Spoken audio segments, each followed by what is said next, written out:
All right.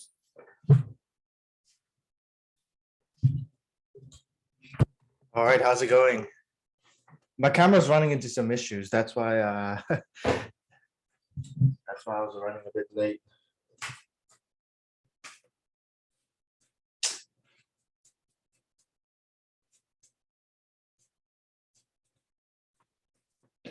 Can you hear me, Christoph? I can hear you. Sorry, I was muted. Didn't realize. Okay, no worries. I think it's just you today. Okay. Yeah. Yeah, I don't want to keep you too long. I just have, well, I think one topic I'd like to discuss. Curious about your input this in that regard. So, yeah. So first, I think it's going well. So the 5,000 barrier isn't too much of an issue. I did 22 calls since we started. Nice. And 1, 2, 3, 4. 4 are closed. 3 of them paid. I think 1, like 2 other want to join, or 3, but sometimes they just say it and then they never really kind of like go through with the payment. But quite confident that the Australian guy will do it, and the one from Dubai, he won't do it. It's also sometimes a cultural thing. Yeah, and then there's another one potentially from Switzerland who might join. So I think that's very good in that regard.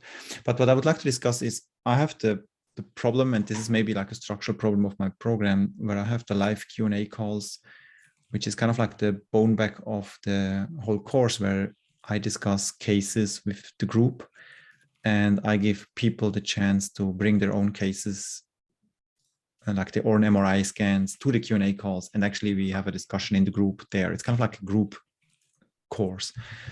And so currently I'm offering it as, with lifetime access. And I have a little bit the suspicion that at some point when I have too many students, it will be overwhelming in a sense that there might be, if there are 40 or 50 in a call, that not everybody gets the chance to actually ask the question. So far, it's not like a big problem. I've got 53 in the course, and typically we are something between 5 to maybe 12 or 13 people at the same time in the calls. That not everybody is bringing questions, so I'm easily capable to allow every person at least one question. So I'm not sure whether that's a structural problem of the program with lifetime access, or whether I should do maybe like just limit it to 1 year and then have them follow up if they are still interested in attending with a subscription, or whether I should just continue like this. All right. So your concern is whether you should keep your current Q&A structure, but your concern is whether there would be too many people showing up. Yeah. Yeah. Got it. So what I found to be the most common scenario, and this is true in a lot of the programs that I've also joined as a student myself, is that typically there's going to be a training. Typically people only join for the first 90 days of the engagement, or the first 4 to 8 weeks of the engagement. Mm-hmm. And after that, they stop joining the Q&A calls because they don't have any new questions. And if they do have any questions, then you also have the community as a buffer. And on top of that, they can always join the Q&A calls just to ask that one question and then leave. And so that I haven't found the overload to be an issue. Okay. Now the problem I think in my particular course is like the video portion that I have, at least how it is at the moment. It's not designed, because it was really just a scrappy minimal viable product, like like Sam talked about. So scrapping stuff together just to be quick and dirty and not waste too much time. It's nine modules or 9 weeks, but it's 9 modules, 4 to 5 hours each. And that alone, like the video portion alone, is probably not where the magic happens. I think the magic happens really in these live discussions. And I think that's also the reason why people join, not so much the pure video portion, if that makes sense.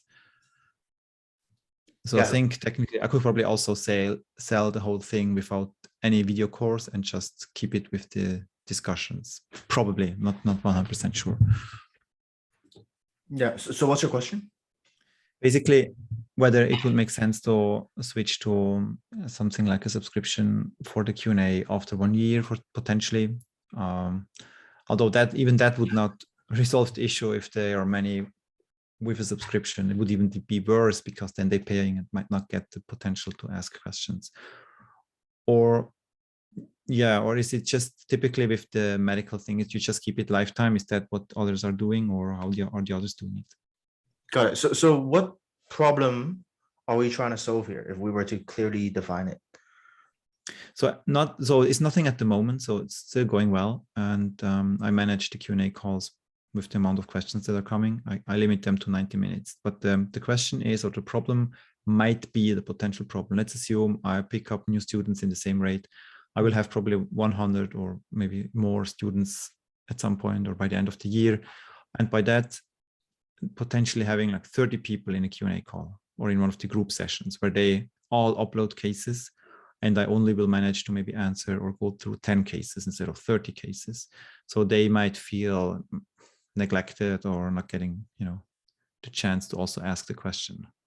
Got it. Makes sense. Right now, how many students do you have? 53. And typically around 5 of them show up to the Q&A call? Yeah. So 5 to 12. I think the largest group was 12, 13 last Friday. Got it. And so, I mean, imagine if we had 100 students. Would you imagine like only 10 people showing up?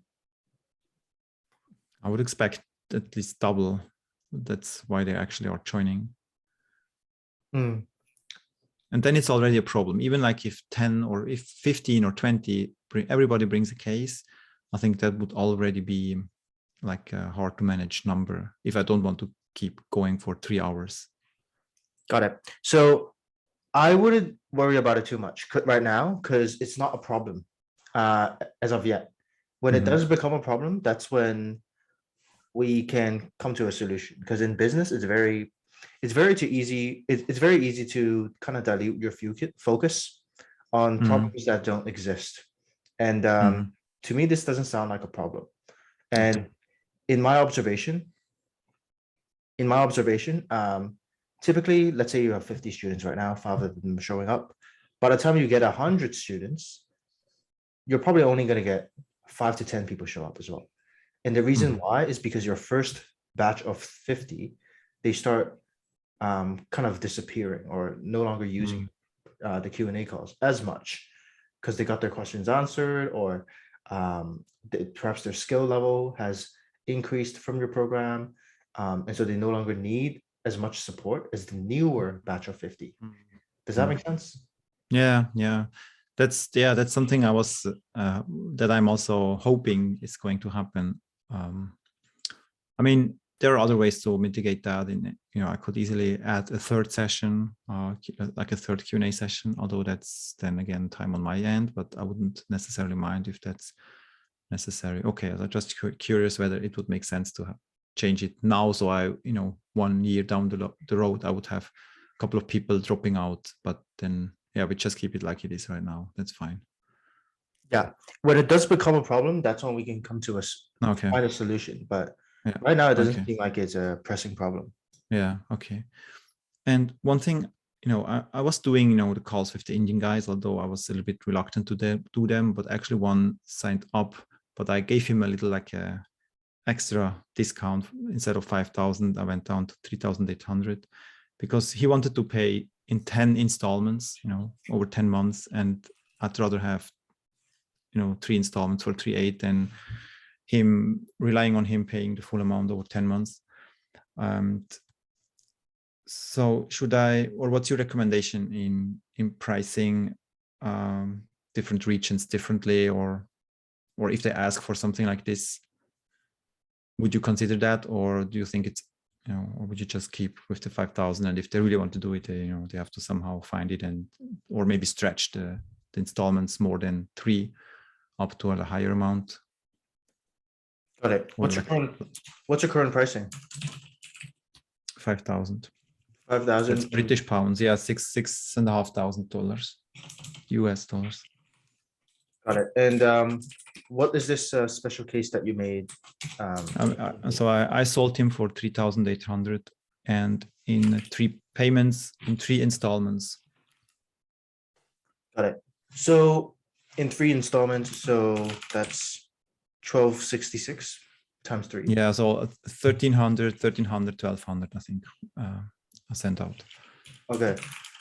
Well, look, right now, because you're the one doing the calls, it's totally fine to like have these custom plans and make things special for each individual.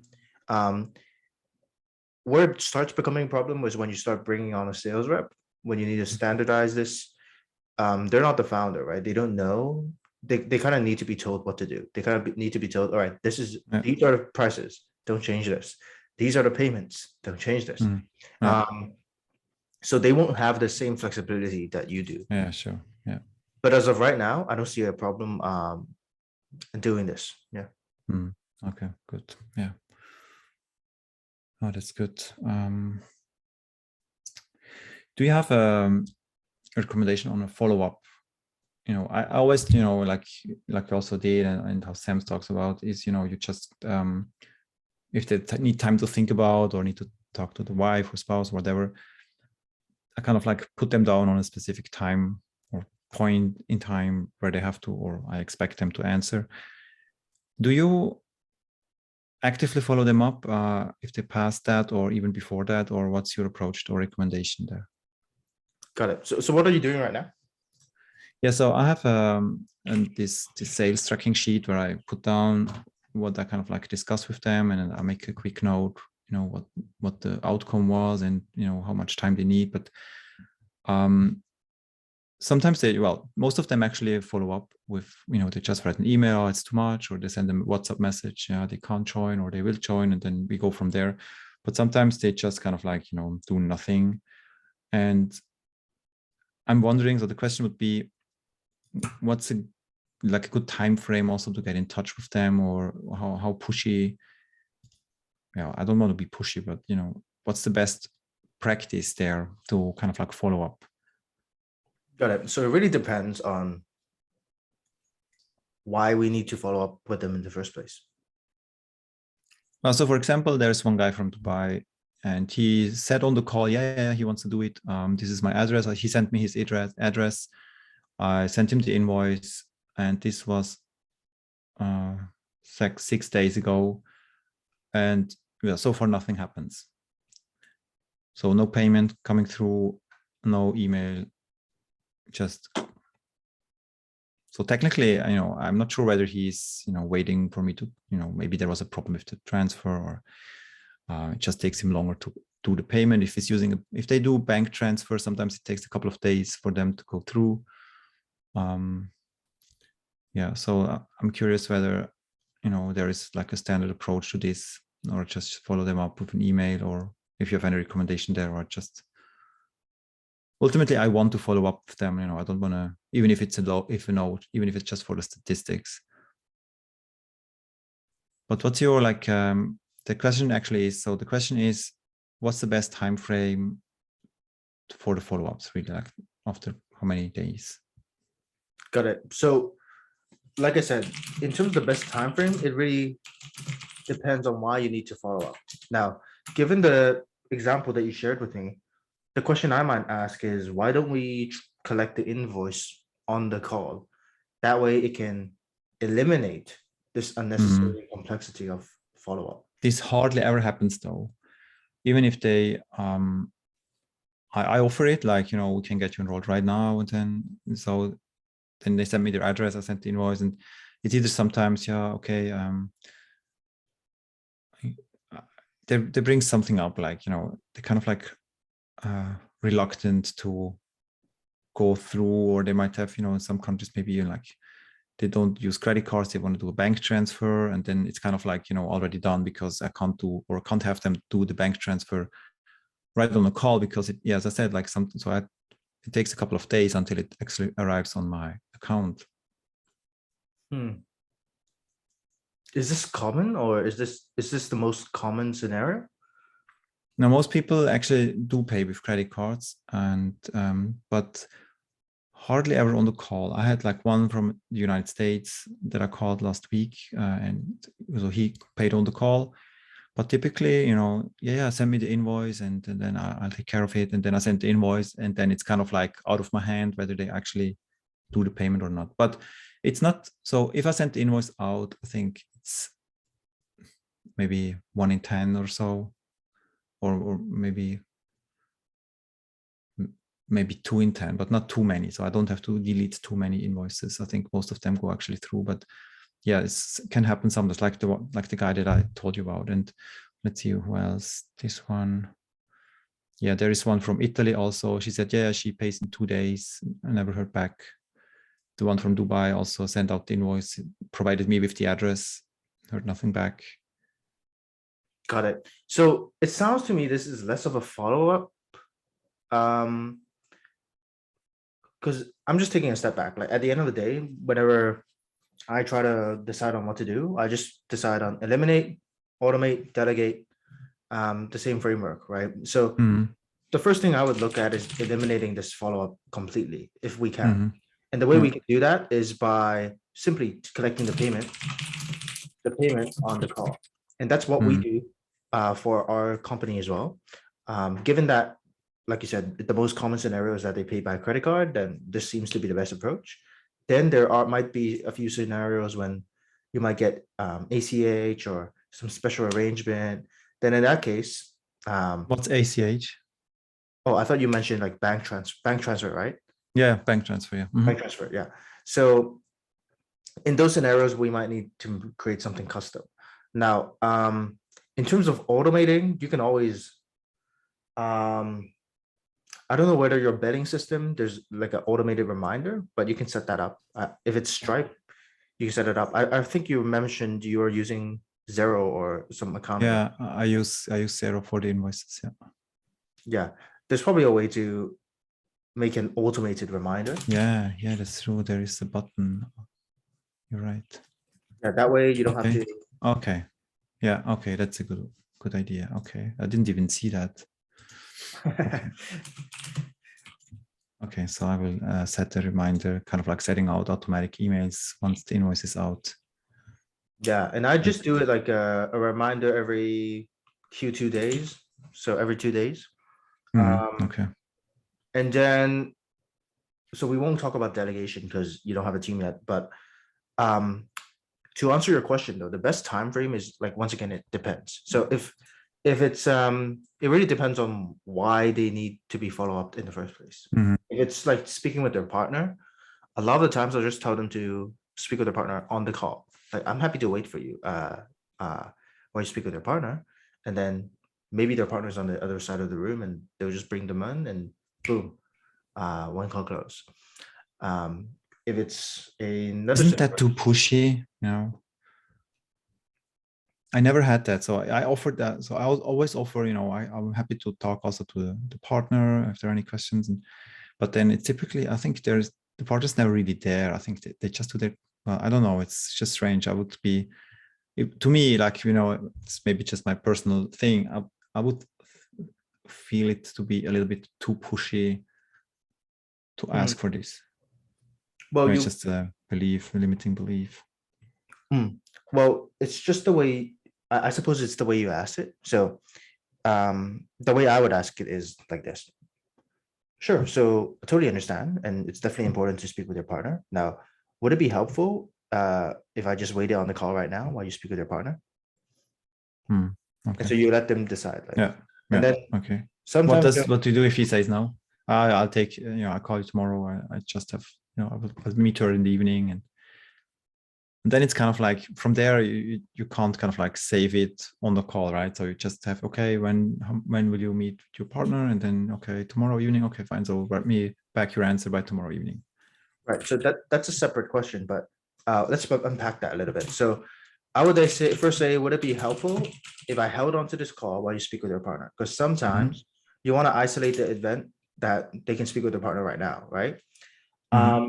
If they say like a lot of the times they'll just say yes because their partner is actually around, and just, hold on a second.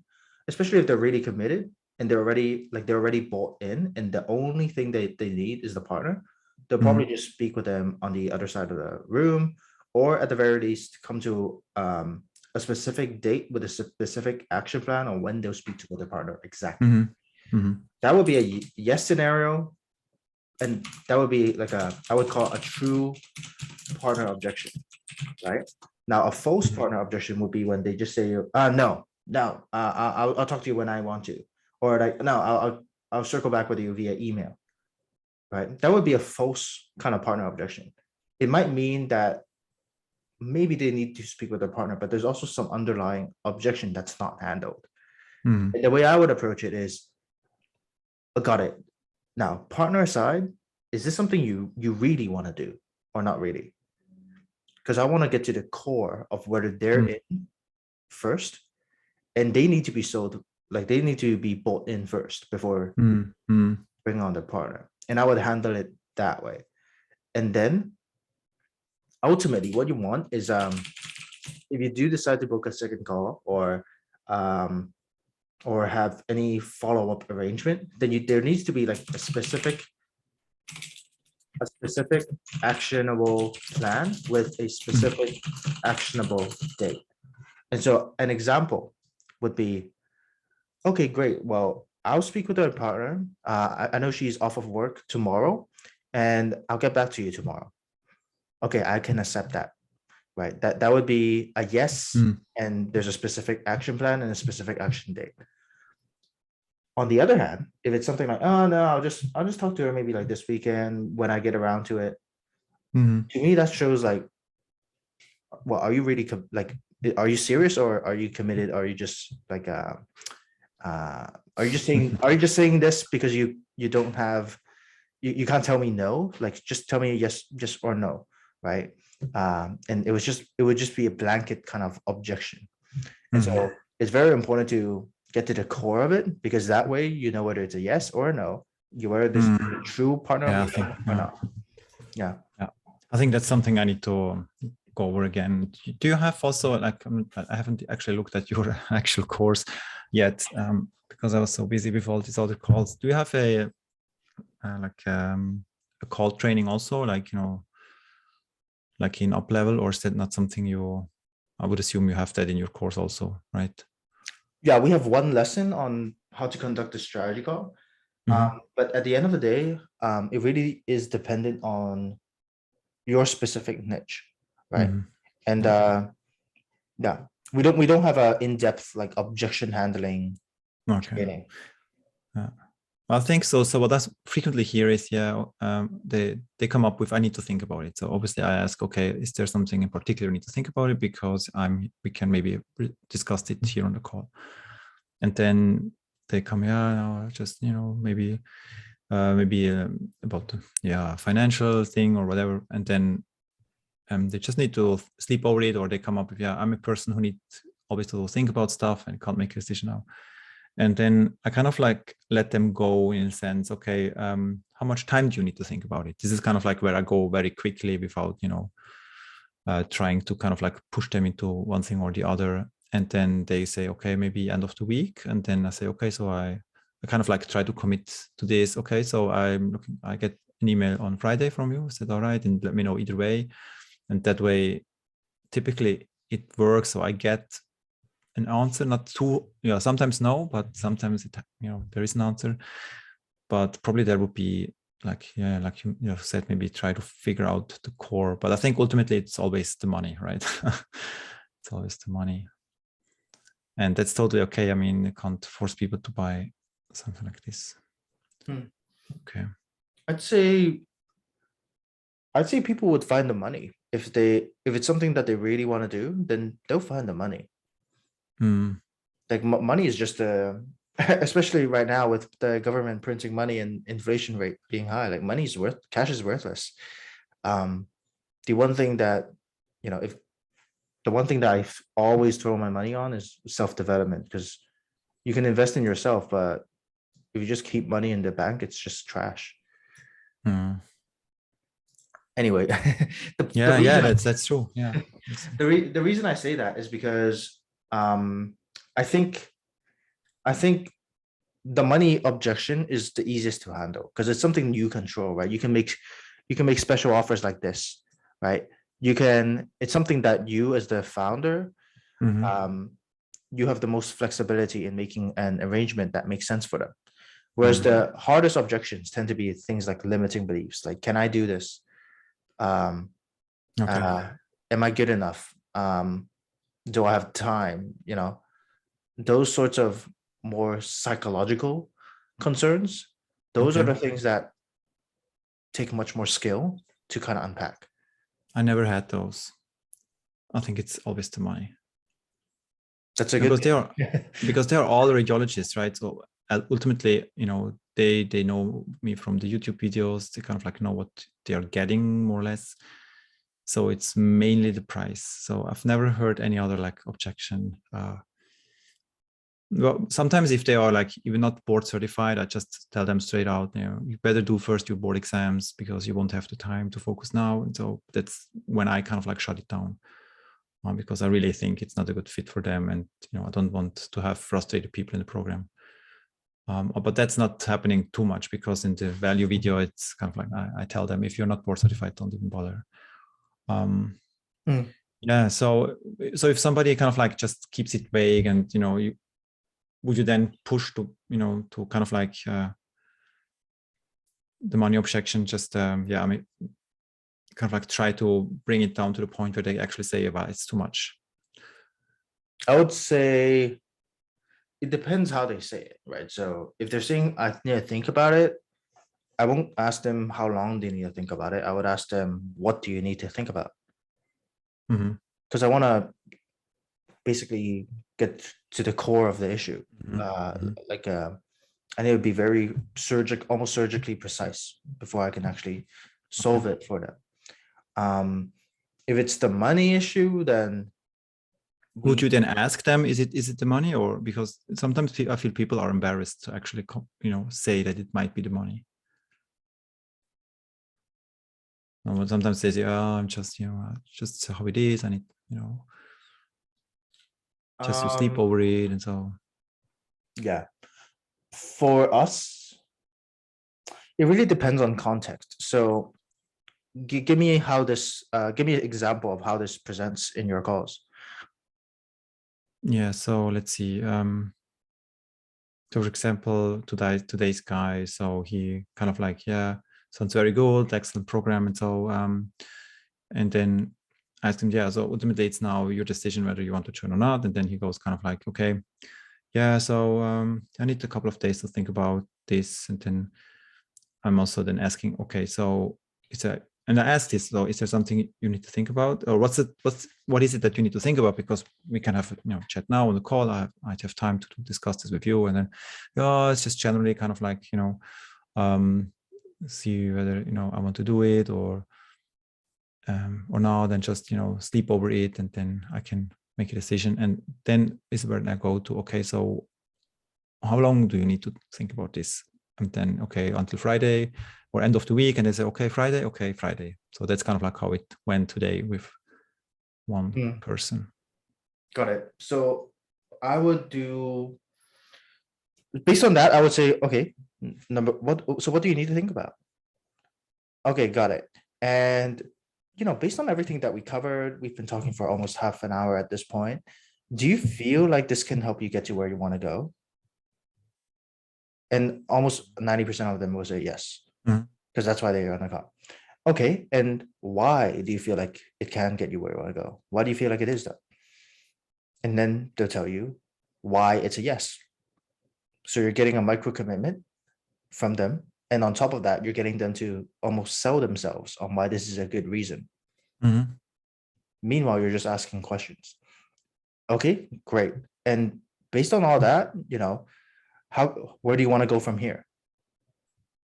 Once again, you put the ball in their court. They can decide what they want to do. It's not pressury. You let them, you give them total, you empower them to make the decision for themselves. And they're going to be like, oh, just need to think about it. It's just this, it's just that, it's just this, it's just that. All right. Sometimes they'll just tell you straight up, it's either the time, it's the money, it's the, whatever the actual real objection is, they can just tell you. and you guys can solve it together. Sometimes they would just give you some blanket kind of answer, and you would have to dig deeper. But that's how I would approach this scenario. I would ask, That's good. Yeah. what do you need to think about? Okay, based on everything that we covered, do you feel like this can get you where you want to go? That's the most important thing, right? I just want this call to be super valuable for you. I just want to make sure that I can actually even help you. Do you feel like this can get you where you want to go? Okay, great. And why do you feel like it is though? Yeah. Yeah, I think that's good. I need to take the script out again. I have it written out also, like even the objections. So, but I never really use it anymore because I did so many calls. But it's actually probably good to go back to that. Yeah, no. So I think it's late. I don't want to keep you too long. I discussed actually all the questions. So for me, it's good. I just keep the offer how it is right now. And with the special offers, that's not, that's, you're not afraid that some people talk to each other and then, oh, but I paid all this so much. And maybe I'm just overthinking. You do it yourself, like you increase the price like substantially. So, if somebody, from a recent price now talks to one of the higher price, they might kind of like see, okay, why did I pay so much more? Right. Yeah, I do understand the concern. And to be honest, I was also concerned about this as well, but it's quite common in high ticket to change your price. The way I typically frame it is, we're constantly testing our price, which is true. And most of the times it's only going to increase, right?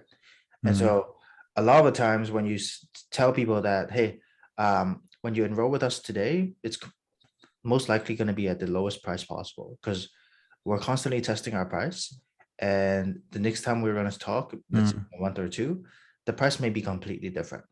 And so if anybody has like that, like, I don't know if you do incentive-based pricing, but if I did initially, but I don't think it really did much. I don't do it anymore. And it didn't really change much, to be honest. So I think it's kind of like, I don't know whether, to me myself, like if I were be on the other side, like, if somebody tells me, okay, if you join today, you get 1,000 or 1,500 discount, then I would kind of like, why today? What's the matter? And I would kind of like say, okay, this is just, creating, pressure or scarcity or, whatever the term is. I think it seems to me a bit pushy. Like, I don't. It might make more sense if I can make them really believe that it's a program with a limited amount of students, where there is actually, if they don't join now, potentially somebody else is going to pick their spot. I think then it works. And I think I did it for the one-on-one coaching actually, but for this program so far, I can't really convince myself to do it anymore. Okay, yeah, that's no problem. It's really niche specific. But either way, I would say we were talking about like if price difference. Yeah, if people talk to each other. So I would just tell them like, we're constantly always testing our price, and that's it, which is quite common in the high ticket world. Yeah. Not expecting them to discuss price too much anyways. But yeah, okay, now it's fine. And also the course, it's expanding, it's changing. Some arguments for this. No, okay, so I think, I don't have any more questions. So this is now like the standard time for the Q&A, or how are you going about this in the future? Yeah, we'll keep this as a standard time. Yeah, unless there's like a vote on changing it.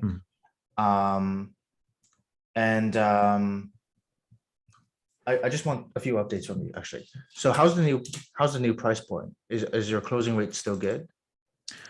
Well, as I said, so I did many calls last week, and I have still outstanding answers from 1, 2, 3, 4, 5, 6, 7, 8, 9. Well, no, wait, that one was a no-show, I believe. I had 2 no-shows for the first time.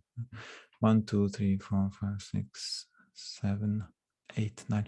So 9 people have not made a decision, so no yes or no yet. So they wanted to think about. And when I count them as a loss, I would be closing at 27% at the moment. Okay.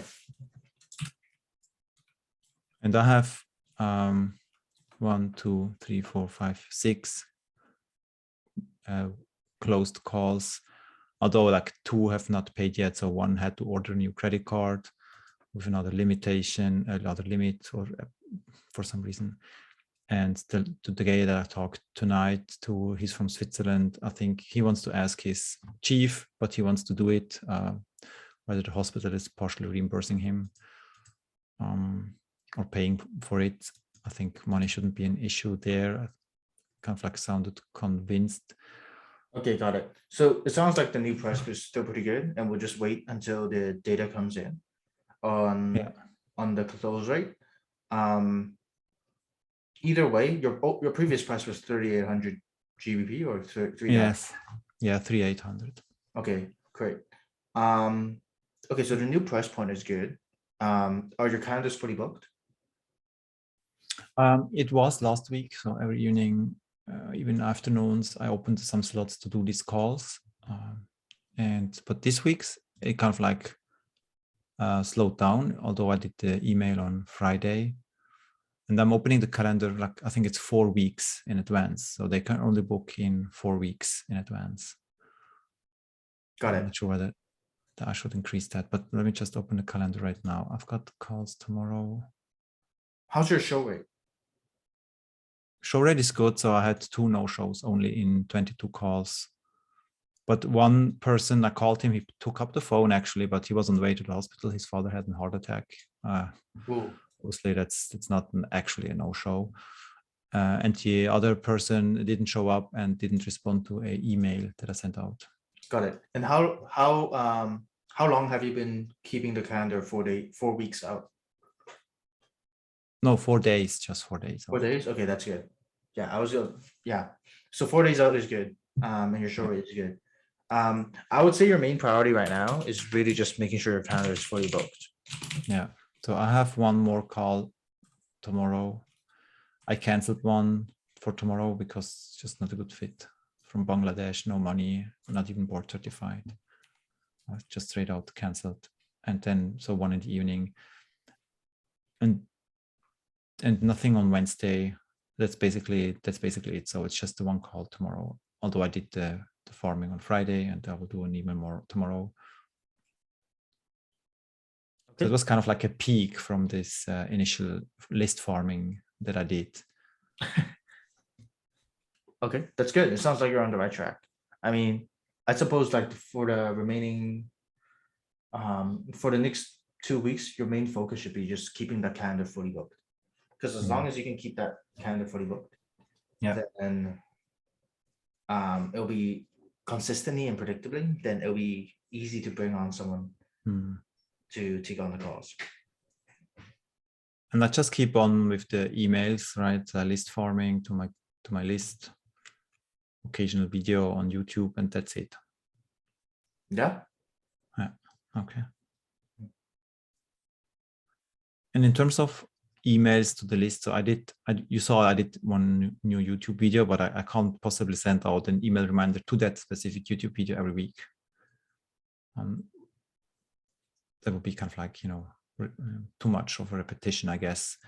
So we said last time we do testimonials, videos, and maybe some practical things, not just keep that every week like this. Yeah. One to YouTube, one to schedule page, one testimonial. Yeah, that's pretty manageable.